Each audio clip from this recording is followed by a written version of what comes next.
জননিরাপত্তা বিধান ও আইনশৃঙ্খলা পরিস্থিতি স্থিতিশীল রাখতে ঢাকা মহানগর এলাকায় চলমান রয়েছে যৌথ বাহিনীর অভিযান। অভিযানে গত ১ মার্চ ১৬৭ জন অপরাধীকে গ্রেপ্তার করা হয়েছে। এছাড়া পৃথক ঘটনায় বিভিন্ন থানায় মোট ৬৬টি মামলা হয়েছে। রবিবার এ তথ্য জানায় ডিএমপির মিডিয়া অ্যান্ড পাবলিক রিলেশনস বিভাগ।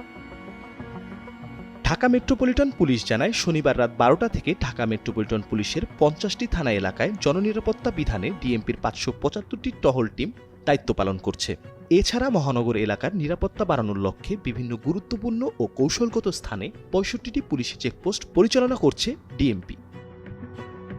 ডিএমপির টহল টিমের পাশাপাশি মহানগরীর বিভিন্ন অপরাধপ্রবণ স্থানে সিটিটিসির ১৪টি, অ্যান্টি টেররিজম ইউনিটের ১২টি এবং ডিএমপির সঙ্গে র্যাবের ১০টি টহল টিম দায়িত্ব পালন করে। এছাড়াও ডিএমপির সঙ্গে পুলিশের বিশেষায়িত ইউনিট এবিপিএনের ২০টি চেকপোস্ট পরিচালনা করা হয়। সেনাবাহিনী বিভিন্ন স্থানে অব্যাহত রেখেছে তাদের কার্যক্রমও। গ্রেপ্তারকৃতদের মধ্যে ৬ জন ডাকাত, পেশাদার ছিনতাইকারী ১৮ জন, ৪ জন চাঁদাবাজ, ১০ জন চোর, চিহ্নিত মাদক ব্যবসায়ী ২২ জন, এছাড়াও পরোয়ানাভুক্ত আসামি সহ অন্যান্য অপরাধে জড়িত অপরাধী ১২ জন। অভিযানে বিভিন্ন অপরাধে ব্যবহৃত বিদেশি পিস্তল, গুলি, ককটেল সহ বিপুল পরিমাণ দেশীয় অস্ত্র জব্দ করা হয়।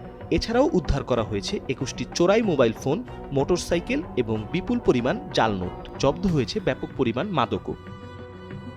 গ্রেপ্তারকৃতদের বিরুদ্ধে যথাযোগ্য আইনানুগ ব্যবস্থা গ্রহণ করা হয়েছে বলে জানিয়েছে ডিএমপির পক্ষ থেকে। ঢাকা মহানগরবাসীর সার্বিক নিরাপত্তা ও নির্বিঘ্নে চলাচল নিশ্চিত করতে ঢাকা মেট্রোপলিটন পুলিশ প্রতিশ্রুতিবদ্ধ, জানায় তারা। মির্জা সানোয়ার হোসেন, কালের কণ্ঠ।